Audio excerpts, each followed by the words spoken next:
여러분 안녕하십니까? 1998년 외환위기로 문을 닫은 충청은행을 기억하고 계십니까? 이후 충청권 지방은행 설립을 위한 논의가 계속되어 왔지만 오랫동안 실현되지 못했는데요. 최근 충청권 4개 시도가 지방은행의 필요성에 공감대를 형성하고 올해 안에 설립 인가를 추진하고 있습니다. 오늘 시시각각에서는 충청권 지방은행 설립을 위한 과제와 함께 지역 발전을 위한 지방은행의 바람직한 역할은 무엇인지 세 분의 전문가와 함께 논의하겠습니다. 함께 하실 분들 소개해드리겠습니다. 윤창현 국민의힘 국회의원 자리하셨습니다. 네, 안녕하십니까. 장광수 송현경제연구소 대표입니다. 네, 안녕하십니까. 류덕희 한밭대학교 교수 함께합니다. 안녕하십니까. 준비한 영상 보시고 시작하겠습니다. 지역을 연고로 하는 지방은행이 없는 곳은 전국에서 충청과 강원뿐입니다. 충청권은 지난 1997년 외환위기 이후 충청은행과 충북은행이 차례로 문을 닫으면서 24년간 지방은행이 없는 상태입니다. 이런 가운데 대선을 거치면서 충청권 지방은행 필요성이 제기됐고 대전시와 충남도가 올해 안에 지방은행 설립인가 신청을 목표로 밑그림을 내놨습니다. 기업금융 중심은행 설립을 추진 중인 대전시는 미국 실리콘밸리 은행처럼 신기술 벤처투자은행을 구상하고 있습니다. 은행 설립 전 단계로 총 700억 원의 자본금으로 대전투자청을 설립해 올 상반기 금융위원회 등록을 마칠 계획입니다. 충청남도는 옛 충청은행 같은 상업용 지방은행을 염두에 두고 있습니다. 설립 초기 출자금 3, 4천억 원, 영업점 11곳으로 시작해 8년 후에는 2조 5천억 원, 98개 영업점으로 성장시키겠다는 구상입니다. 일부에선 두 지자체의 경쟁이 갈등으로 이어질까 우려하지만 전문가들은 두 지자체가 충청권에 가장 적합한 통합형 은행 설립으로 의견을 같이 할 것으로 보고 있습니다. 충청권 지방은행의 영업 여건은 상대적으로 양호한 상황. 2020년 기준 충청권의 지역 내 총생산이 242조 원으로 호남과 대구 경북, 부산 경남 등 4대 권역 중 가장 많기 때문입니다. 하지만 수도권 금융 집중과 디지털 금융 확산은 지방은행 설립에 악재로 작용할 수 있습니다. 올해가 24년간 지역의 수건이던 충청권 지방은행의 새로운 원년이 될지 주목됩니다. 시시각각 김지훈입니다. 자, 영상에서 보신 바와 같이 24년 만에 지방은행 설립이 본격 추진되고 있습니다. 윤창현 의원님, 최근 충청권 지방은행 설립이 본격화된 배경에 대해서 먼저 말씀 듣겠습니다. 우선 계속 얘기는 있어 왔다는 것은 잘 알고 있고요. 다만 이제 일반 은행들이 많이 있고 또 지점도 많이 있고 다른 은행들의 지역 지점들도 있고 또 과거에 충청은행이 없어졌다고는 하지만 하나은행에 이제 합병이 된 개념이거든요. 그래서 하나은행이 이제 충청권에 있는 지점들은 제가 알기로 좀 덜 없애고 많이 조정을 했는데 덜 조정을 한 걸로 알고 있고 그래서 이제 그런 대로 이런 우리 일반 가게에 대한 좀 지원은 많이 됐다고 봅니다. 그런 대로. 근데 이제 문제는 기업 금융인 것 같아요.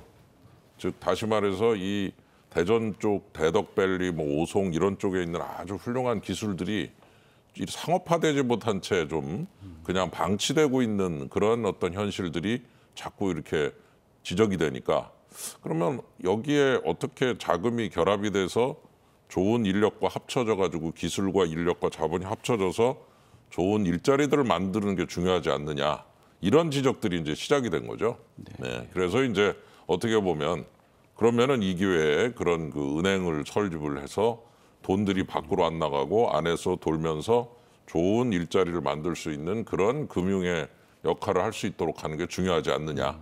이런 지적들이 되면서 이제 그것이 구체화됐고 그리고 이제 지난 대선 때 이제 지방 공약으로 채택이 되면서 이게 불이 붙고 그다음에 또 이장우 우리 시장님께서 또 강력하게 이런 부분을 또 공약화해서 더 발전시키는 공약을 내놓으면서 이 공약이 이제 3대 공약으로 들어가서 부각이 되니까 역시 선거의 힘이 크더라고요.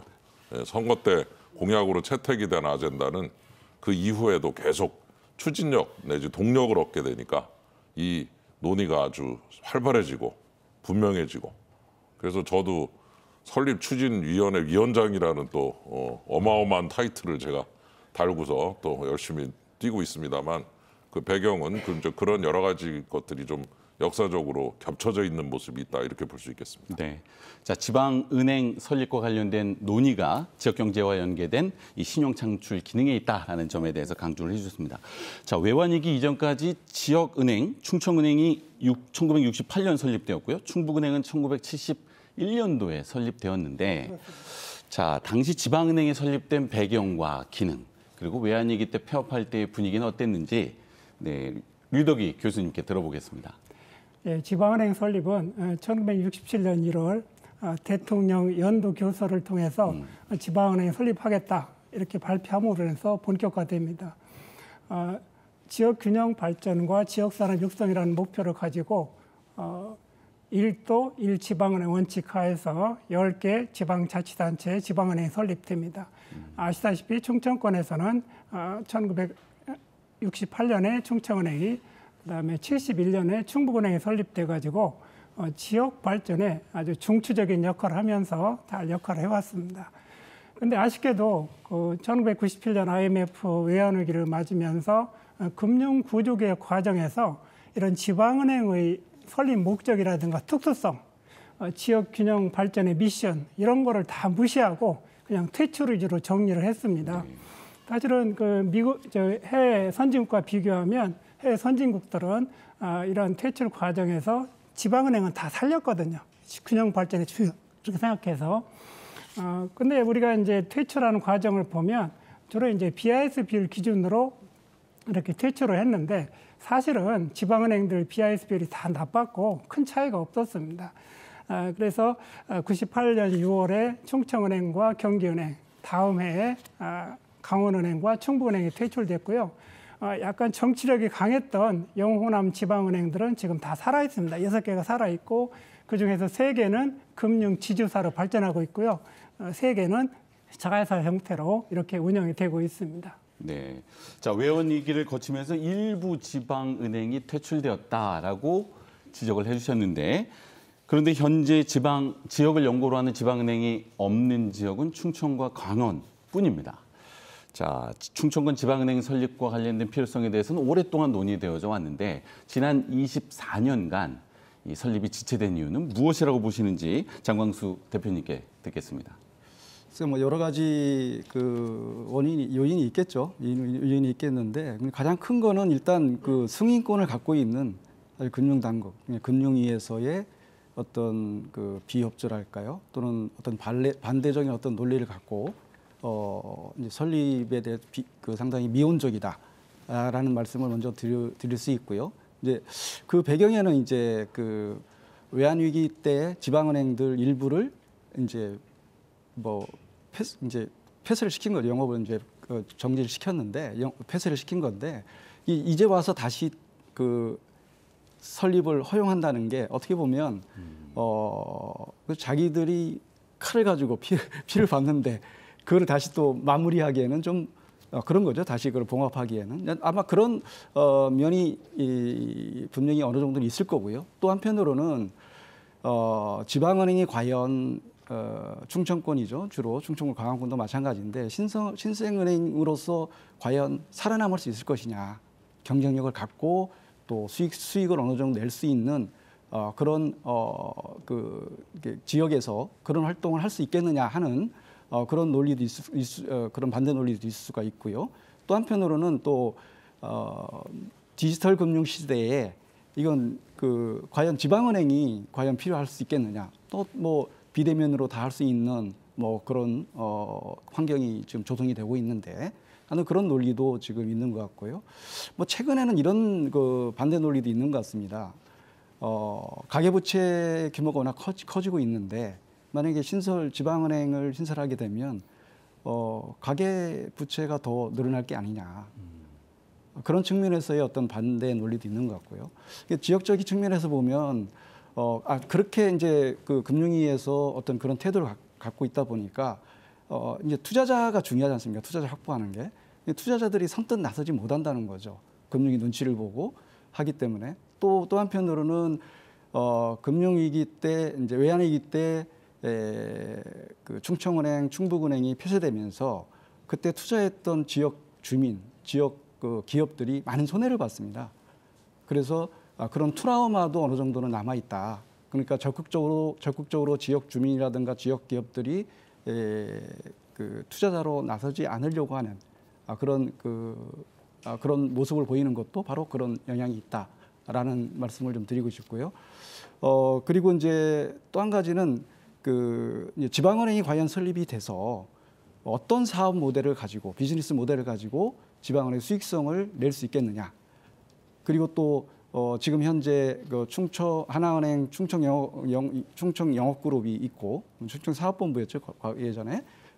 그리고 또 지역에 이제 저축은행도 있고 뭐 이런 그 지역의 서민금융도 있는데 그런 그런 금융기관과 어떻게 차별할 것이냐 하는 문제에서 어떤 그 비즈니스 사업 모델의 어떤 불확실성 그런 측면에서도 좀 이제 우려하는 거고요 금융당국에서. 그리고 이제 한편으로는 지역적인 측면에서 보면 그동안에 몇 번의 시도는 있었지만 그게 지역 그 사회 전체적으로 공감대 형성이 좀 부족했다. 추진력이 좀 약했다는 거죠. 결과적으로. 뭐 그런 여러 가지 요인 때문에 어느 정도 필요성은 있음에도 불구하고 특히 충청 지역의 지방은행 설립이 좌절이 됐다라는 말씀을 드릴 수가 있을 것 같습니다. 네, 윤창현 의원님.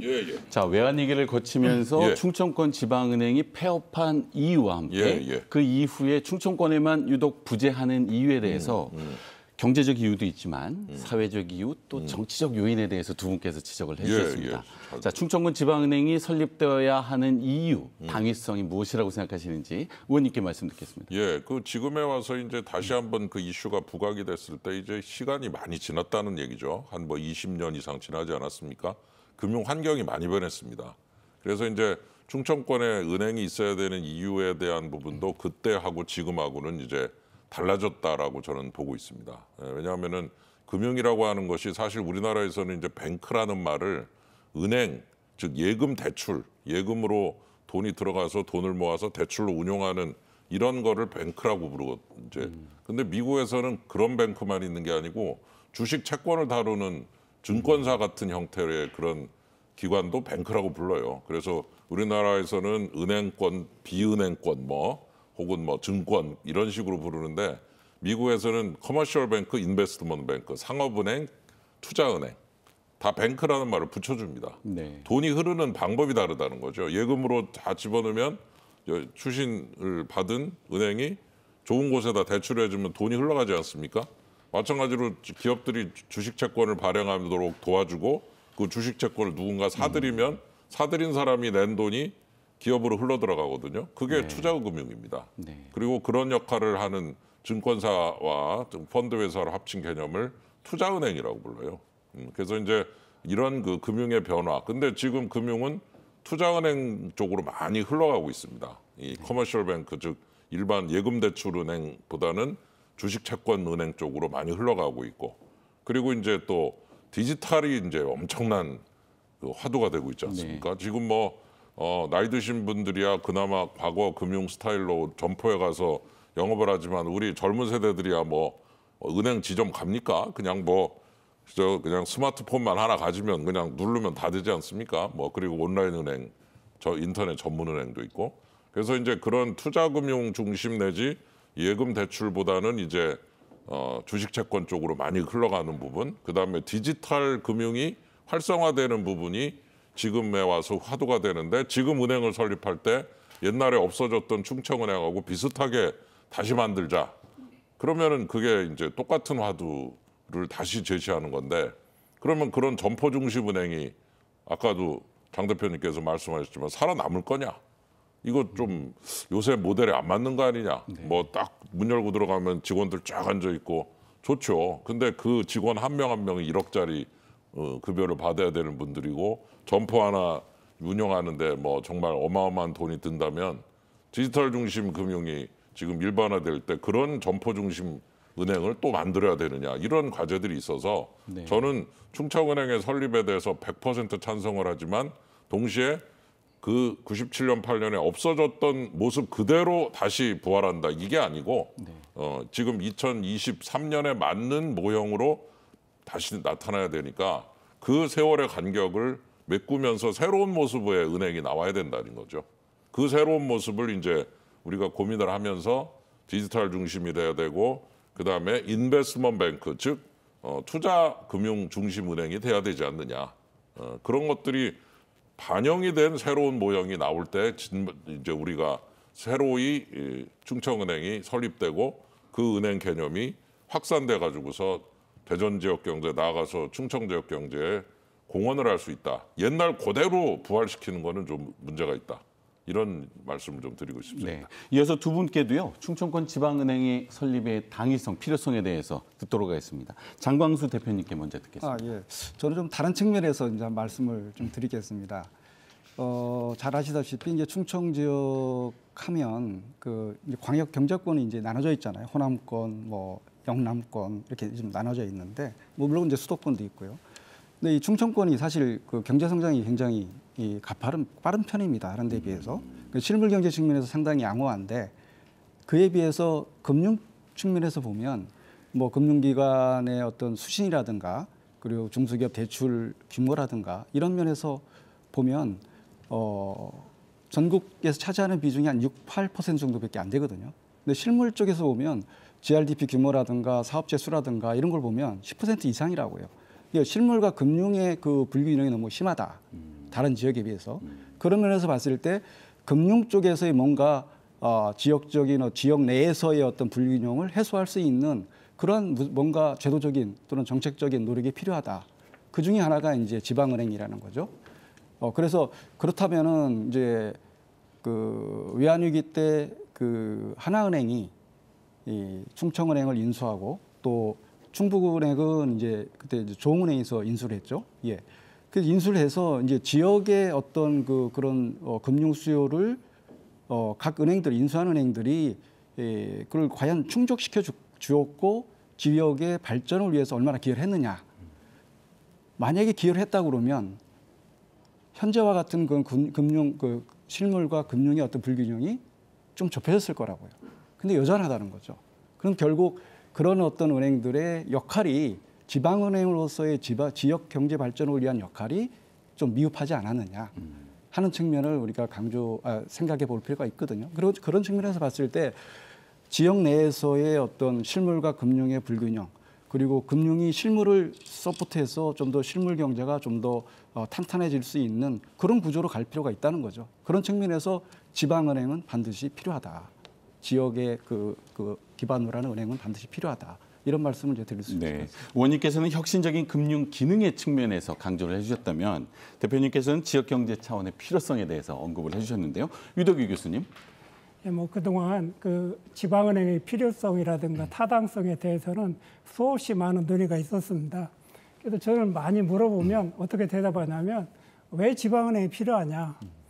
그러면 쉽게 표현하면 우리 충청권에 총 자산 40조 원에 직원 수가 한 2,000명 정도 되는 금융 대기업이 있다라고 가정을 해보면 그 파급 효과가 얼마나 클 거냐 하는 것을 유추해 볼 수 있다. 그래서 지방은행이 있으면 고용 창출이라든가 소득 창출은 물론이고 지방자치를 하는 데 있어서도 사실은 완전한 지방자치를 하려면 금융과 실물이 같이 가야 되는데 지방은행이 없는 지역은 한두 빠진 거거든요. 그 피가 빠진 겁니다.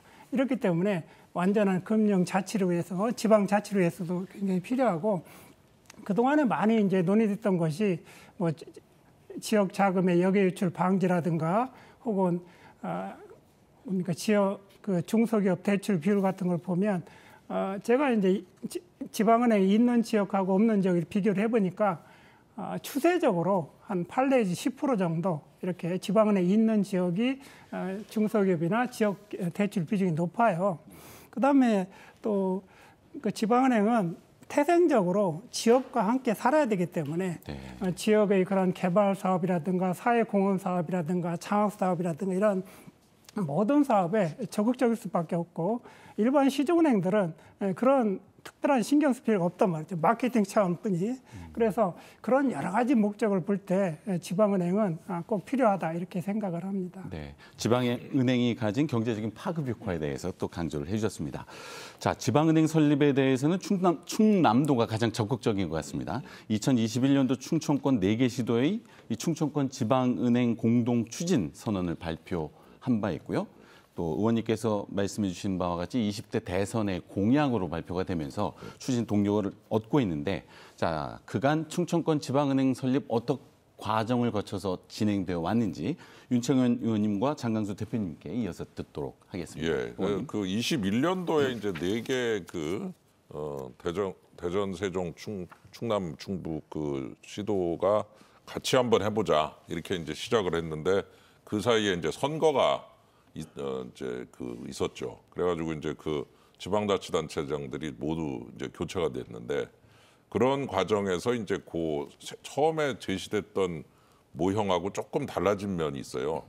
그 충남 같은 경우는 이제 과거에 그 충청은행의 부활, 제가 아까 말씀드렸던 대로 옛날하고 비슷한 형태의 점포 중심 상업은행, 예금 대출 중심 은행, 그런 쪽을 이제 계속해서 추진을 하는 모습으로 나타났고, 그리고 이제 대전 같은 경우는 이 대덕 특구가 아주 기술이 많이 발전돼 있고, 뭐 정부 출연 기관이 26개나 있고, 그리고 그 유명한 전자통신연구원 애트리, 거기 애트리 홀딩스라고 또 따로 또 자회사 같은 회사 같이 하나 있는데, 기술금융 중심, 기술 쪽에 자본이 들어가서 거기에서 일자리가 생기는 이런 형태의 그런 모습들을 많이 보여주다 보니까 대전 쪽은 이제 기업금융 중심으로 가는 모형이 좋겠다. 이제 이렇게 그 조금 모형이 2개가 이제 차이가 나는 2개의 이제 그 아이디어가 제시가 되기 시작하면서 이제 일부 언론에서 조금 이거 다른 거 아니냐 이제 이런 얘기들을 하는데, 제가 볼 때는 그 금융지주라고 하는 것이 사실 아까도 지적을 해주셨지만은 전북은행이라든가 또는 부산은행과 경남은행이 합쳐서 만든다든가 대구은행, 전부 가만히 들여다보시면 은행이 자회사로 있어요. 네. 그리고 전부 다 금융지주, 위에 지주회사가 있고 지주회사 밑에 자회사 은행 말고 딴 자회사들도 잔뜩 있습니다. 그래가지고 전북은행은 JB지주라는 지주로 확장이 되면서 밑에 자회사가 쫙 들어가고, 그다음에 대구은행은 DGB지주라는 DGB 대구뱅크죠. DGB 지주가 밑에 자회사. 그다음에 부울경은 BNK 지주 이런 식으로. 그래가지고 그 살아남은 지방은행들은 전부 그냥 은행으로 남아 있질 않고 지주가 되면서 밑에 자회사가 쫙 들어가 있어요. 예, 그래서 이제 지금 충청권에서도 좀 그런 모형이 좋지 않겠느냐. 그냥 충청은행 하나 딱 그 설립하는 게 아니라 그 충청은행을 자회사로 하는 지주회사를 위에 우산처럼 딱 씌우고 그 밑에 자회사가 여러 개 생기면 좋지 않겠느냐. 그 자회사 중에 온라인 인터넷 전문은행이 들어가도 좋고, 그다음에 또 대전투자청이 실제로 법적 실체는 신기술금융사입니다. 신기사라고 보통 부르는데, 그래서 신기술금융을 중심으로 하는 신기술금융사도 들어가고, 그다음에 뭐 펀드도 좀 들어가고 운용사도 들어가고, 뭐 또 조금 더 욕심을 부린다 그러면은 뭐 거기에 뭐 증권사라든가 또는 벤처캐피탈 기술지주도 들어가고, 이렇게 쫙 들어가면 되지 않느냐는 거죠. 그러면은 결국 충청은행의 부활이 결국 그런 자회사들 여러 개가 생기면서 충남 같은 경우는 자회사 은행에 좀 더 초점을 맞추게 되고, 대전 같으면은 투자청을 중심으로 한 투자금융 관련된 그 계열사들의 중심을 맞추면 모든 니즈가 다 하나로 통합이 되는 게 아니야. 지주의 우산 아래. 네. 그래서 저는 충청금융지주 이런 형태로 위에 지붕을 만들고 지주회사를 만들고 그 밑에 다양한 형태의 자회사를 갖다가 설치를 하고 설립을 하면 지금 충남과 대전이 약간 차이가 나는 부분을 그런 형태로 다 통합할 수 있다라고 지금 생각을 하고서 그런 쪽으로 생각을 하고 있어서 과거에 그런 충청권 4개 지방자치단체가 꿈꿨던 그런 모형하고 조금 달라지긴 했지만 그런 원래 아이디어를 다 흡수하면서 발전시키면서 커다란 하나의 실체를 만들어갈 수 있지 않느냐. 저는 좀 지금 그렇게 보고 그 지주 형태의 모형을 지금 상당 부분 좀 많이 염두에 두고서 추진을 하고 있습니다. 네, 충청권 지방은행 설립을 위한 논의 과정뿐만 아니라 방향성에 대해서까지 말씀해 주셨는데요. 장광수 대표님, 자, 전국 단위 은행과 지방은행의 차이점 무엇일까요? 또 지방은행 설립 조건이 무엇인지 대표님께 들어볼 수 있을 것 같습니다.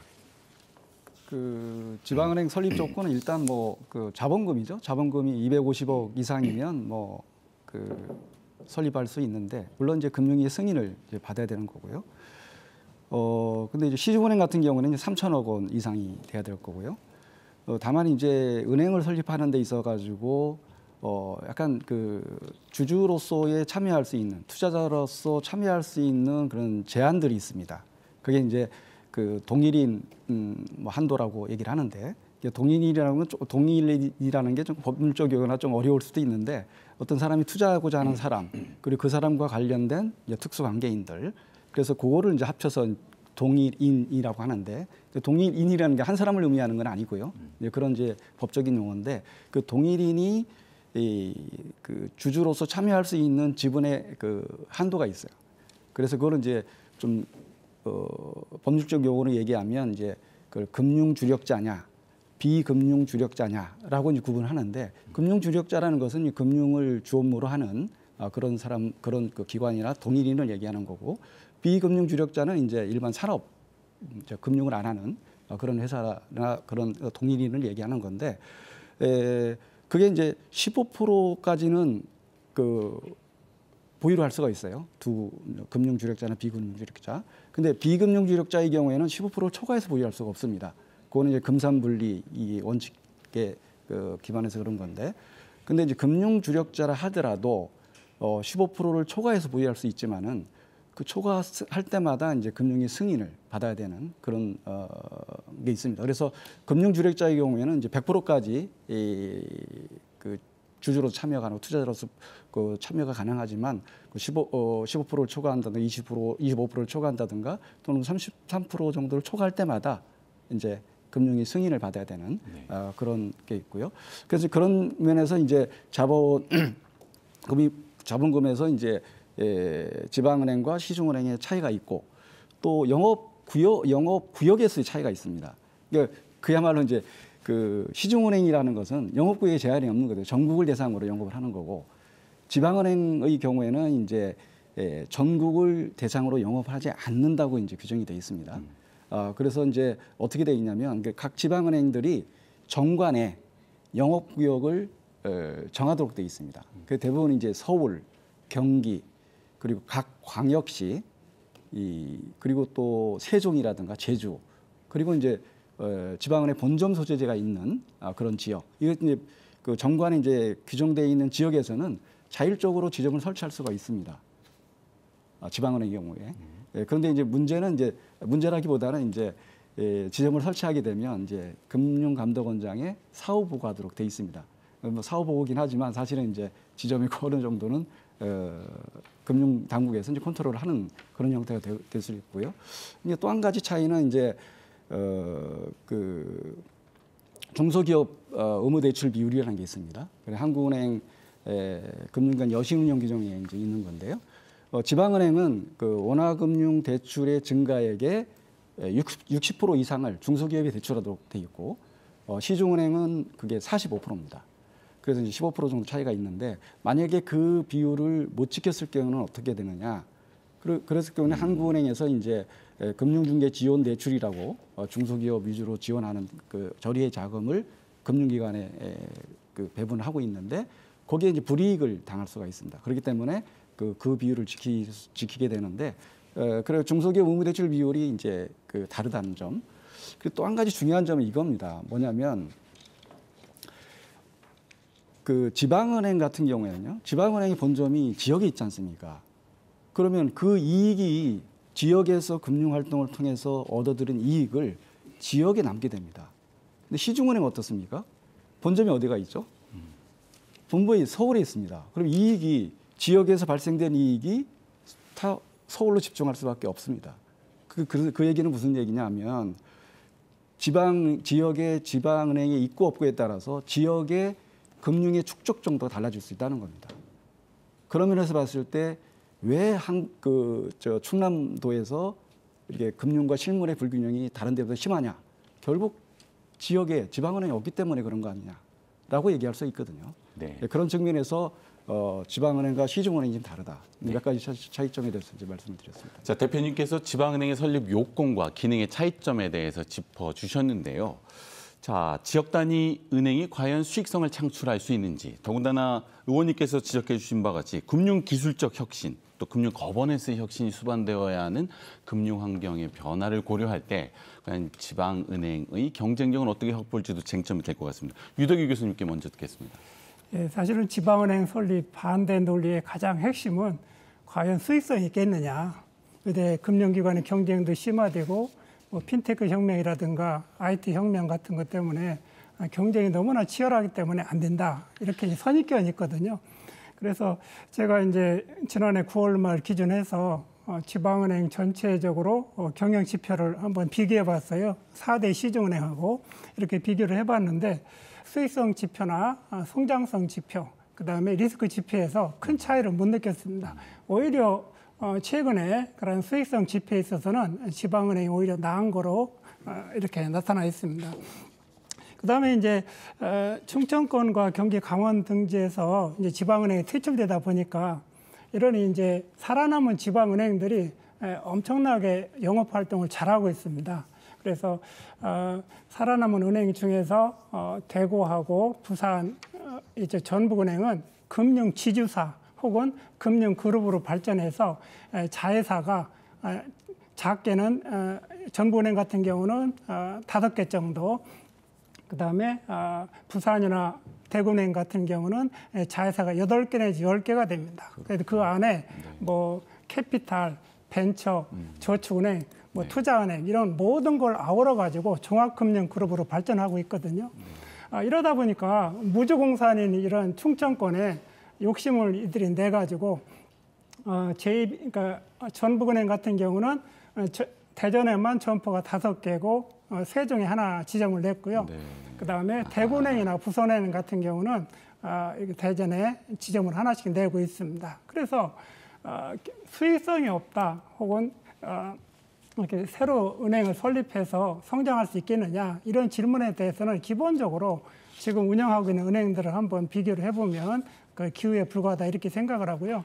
아까 이제 우리 윤 의원도 말씀하셨지만 거기에다가 최근에 트렌드를 반영해서 특화할 수 있는 그러한 뭐 IT라든가 빅테크 기업과 협력 관계를 강화하거나 혹은 특화된 지역 특화된 그런 수익 모델을 만든다 그러면 대전 지역이나 충남 지역 혹은 충북 지역을 중심으로 해서 지역별 산업 특성이나 혹은 산업 구조의 변화에 맞게 특화 상품이라든가 맞춤형 상품을 쭉 개발한다 그러면 지방은행이 설립될 때 수익성 확보에는 큰 문제가 없다 이렇게 생각이 됩니다. 의원님께서는 지방은행의 수익성, 경쟁력 어떻게 보십니까? 글쎄 이 지방은행의 모형이 참 중요한 것 같아요.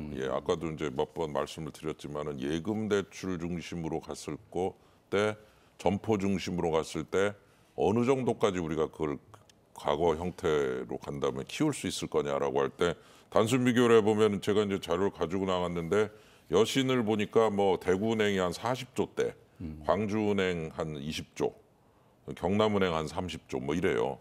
그러니까 이제 그 지역의 규모에 비해서 이런 여신 규모가 한 30조까지는 갈 수 있지 않느냐. 뭐 또 40조대까지 갈 수 있다. 뭐 이런 여러 가지 얘기들이 있는데 문제는 이제 지금 이런 약간 포화된 형태. 그래서 표현을 뭐 여러 가지로 합니다만 일부에는 오버뱅킹이라는 단어를 쓰기도 합니다. 지금 이제 점포가 너무 많아가지고 그 점포를 유지하기 힘들기 때문에 점포들은 자꾸 줄이고 없어져야 되는 상황에까지 지금 이르렀다. 그런데 우리가 지금 과거 형태의 점포 중심 은행을 거기다 추가로 만들면은 없어지는 추세인데 우리는 만들고 있다 하면 만드는 거는 가능하지만 계속 유지할 수가 있겠느냐라는 그런 얘기들을 여러 군데에서 듣고 또 이제 금융 전문가라든가 또 실제로 이런 의사결정을 하시는 많은 그 CEO들한테 좀 자문을 해봤더니 뭐 한마디로 참 어려운 얘기다. 그러니까 쉽게 말해서 다른 데서 잘하고 있다고 그래서 당신이 똑같은 형태로 잘할 수 있다가 아니라 다른 데서 너무 잘하고 있고 지금 조금 오버돼 있기 때문에 새로 들어가거나 새로 만드는 거나 부활을 시켰을 때 그 결과가 그렇게 만족스럽지가 않을 것이다라는 얘기들이 훨씬 지배적이에요. 네. 예, 그래서 이제 제 얘기는 그런 상황을 전제로 해서 우리가 충청은행이라는 충청뱅크를 만드는데 그 뱅크가 꼭 예금대출은행이라면 되느냐라는 질문. 그다음에 뭐 인터넷 전문은행도 가능하지 않느냐. 그다음에 투자청이 또 의미하는 신기술 금융 형태의 그런 펀드 형태. 그래서 투자조합을 운영하거든요. 그러면 이제 우리 가입자들이 돈을 내면 그걸 가지고 투자를 합니다. 뭐 쉽게 말해서 주식이나 채권을 사는 형태로 가는 거죠. 그렇게 했을 때 그런 뱅크들도 다 크게 보면은 다 뱅크다. 은행이다. 우리가 목적은 대전, 충남 또는 충북, 세종에 돈이 흐르게 만드는 거 아니냐. 네. 예, 그래서 돈을 버는 것도 중요하지만은 예금으로 들어오는 게 대출로 가고 펀드로 가입된 돈이 네. 스타트업으로 들어가도록 이렇게 물기를 터놓는 돈의 흐름을 만드는 거니까 그렇게 흐름을 만드는 형태가 어떻게 되느냐라는 거는 좀 다양하고 고도화될 필요가 있다. 예, 그런 의미에서 저는 그 수익성이라고 하는 것도 하기 나름이다라는 거. 그다음에 과거의 모델 말고 새로운 모델도 접목을 시켜서 좀 다양하게 포트폴리오를 만들자. 이렇게 얘기를 좀 하고 싶습니다. 네, 세 분께서 공통적으로 지방은행 설립에 대해서 공감을 해주셨고요. 4개 시도에서도 모두 지방은행의 필요성에 대해서 공감을 하고 있는데 추진 방향에 대해서는 이견이 있습니다. 대전 같은 경우에는 기업 중심 이제 금융 기능을 강조하고 있고요. 충남 같은 경우에는 상업용 지방은행을 고려하고 있는데 자, 바람직한 지방은행의 성격 어떻게 생각하시는지 대표님께 먼저 듣겠습니다. 그러니까 이게 바람직하다는 게 이제 우리 이제 윤 의원께서 이제 방향을 다 제시를 하신 것 같아요. 아까도 말씀하셨고 사실은 이게 대전에서 추진하고 있는 이제 기업 금융 중심의 은행이라고 표현을 하긴 했지만 그게 이제 사실은 벤처 기업이나 이런 기술 중심의 어떤 그 금융을 염두에 두고 추진하고 있는 거고 또 충남에서 추진하고 있는 것은 근데 약간 이제 전통적인 의미의 어떤 지방은행의 성격이 강한. 그래서 저희가 이제 그 용역 사업을 저희 그 송현경제연구소하고 김현장 법률사무소가 이제 공동으로 추진한 적이 있었는데 작년에 6개월 동안 추진했고 작년 말에 이제 마무리됐는데 저희가 사업 모델을 거기에 제시를 했습니다. 윤 의원께서 말씀하신 대로 기존의 어떤 그 모델 가지고는 이게 이제 그 살아남기 어려우니까 자리 잡기 어려우니까. 저희가 이제 몇 가지 모델 중에서 디지털 금융을 강조를 많이 했고요. 그렇다고 해서 그것만 가기는 좀 어려우니까 관계형 금융, 지역 밀착적인 어떤 관계형 금융도 필요하다 하는 그 모델을 제시를 했습니다. 그래서 이제 충청권 지방은행하고 그리고 대전에서 추진하고 있는 그런 기업 금융 중심의 그 금융기관 회사하고는 사실은 영업 구역 측면에서 보면 그렇게 많이 중첩되는 게 아니다는 거죠. 각자 그 영업 활동 구역이 좀 어느 정도는 나눠져 있다. 그런 의미에서 봤을 때 만약에 그런 두 가지의 어떤 그 은행 또는 그런 금융회사가 설립이 된다고 그러면 서로 상호 보완적인 시너지 효과를 낼 수 있는 그런 측면이 있기 때문에 그걸 너무 갈등의 요소, 서로 다른 그 금융기관을 설치하기 때문에 서로 뭐 갈등이 있다 이런 측면에서 자꾸 강조할 필요는 없다는 거죠. 그래서 그거를 이제 아우를 수 있는 그런 지배 구조가 필요하다. 그런 면에서 봤을 때 이제 윤 의원께서 말씀하신 금융지주회사 형태 이게 바람직하다는 거죠. 저도 그런데 네. 제 생각도 그런데 그게 이제 저희 영역 보고서에도 들어 있습니다. 중장기적으로는 그런 방향으로 가야 된다. 그래서 BNK 지주, 금융지주라든가 DGB 금융지주, 또 JB 금융지주 이런 지주회사들이 지방에 있는 금융지주회사인데 그 금융지주회사들의 산하에 보면 지방은행이 있고 그리고 대전에서 추진하고 있는 그런 성격의 벤처캐피탈 회사가 다 있습니다. 다 가지고 있거든요. 그런 면에서 보면 같이 한 지배구조 안에서 두 기관이 들어가게 된다고 그러면 오히려 시너지 효과를 내고 지역의 어떤 그 경제 발전을 위해서 큰 도움이 될 거다.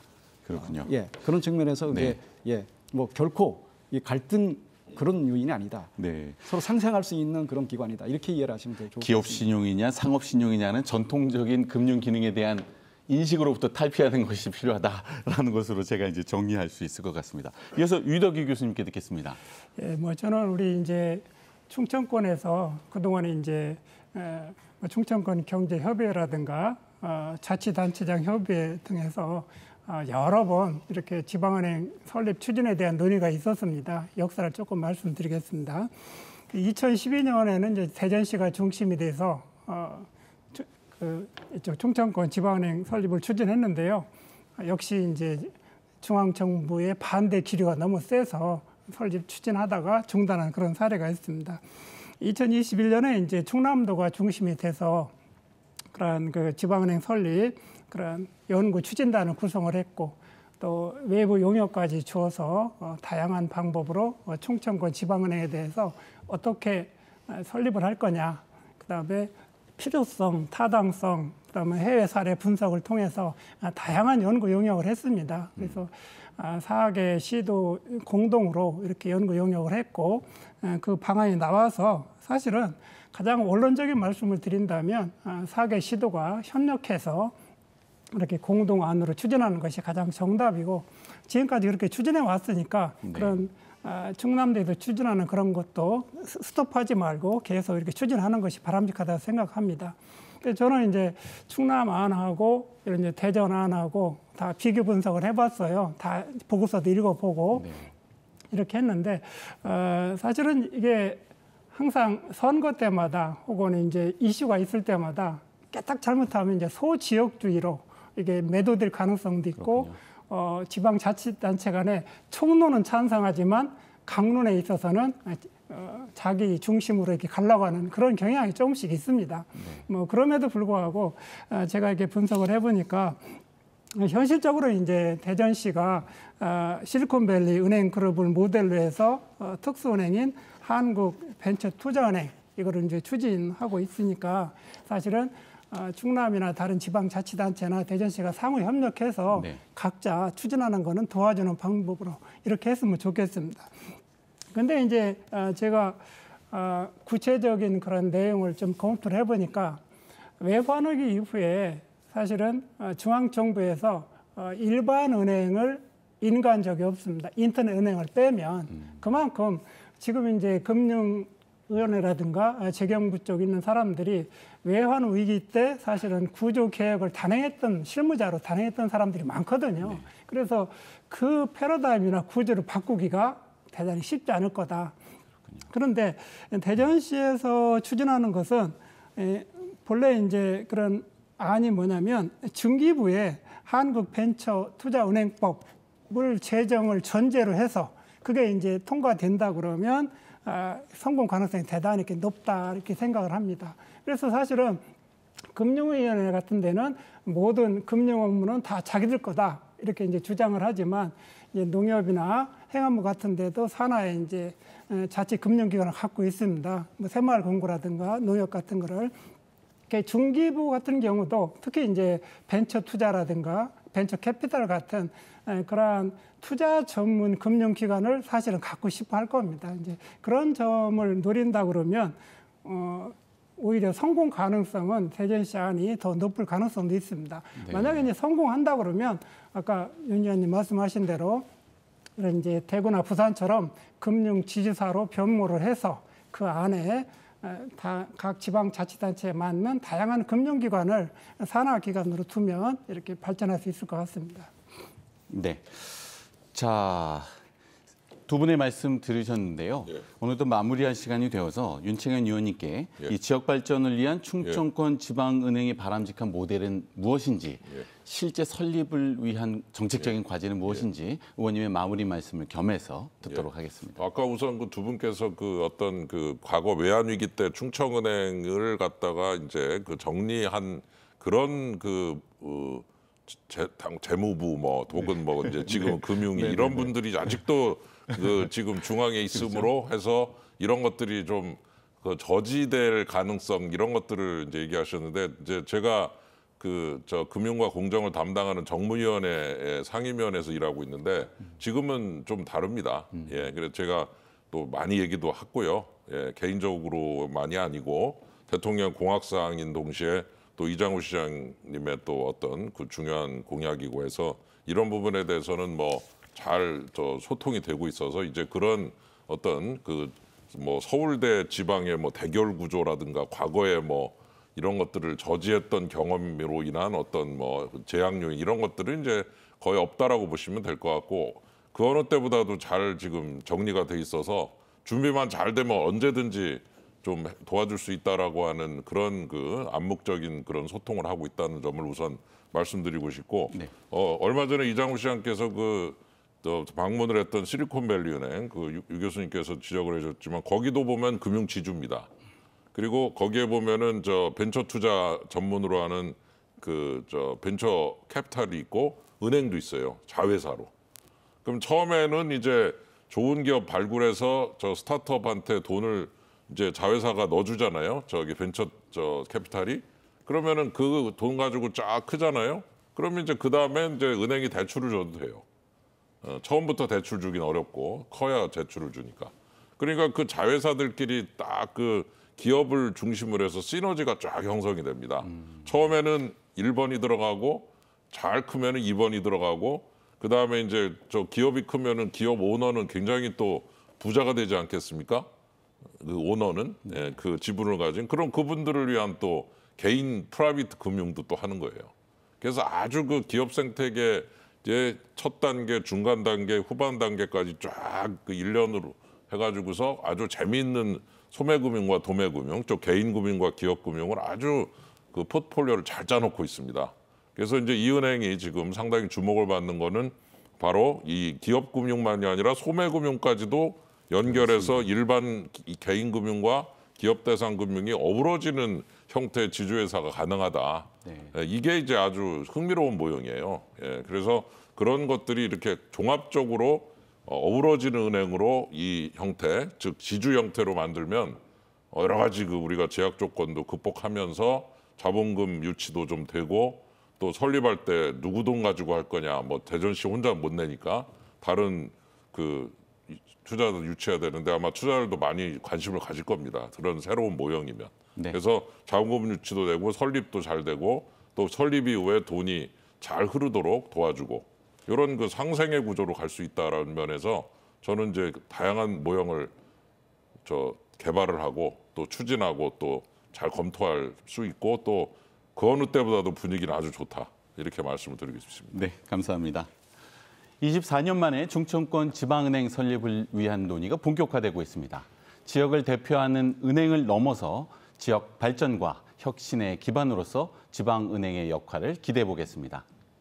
대전 MBC 시시각각 오늘은 여기까지입니다. 함께해 주신 시청자 여러분 감사합니다.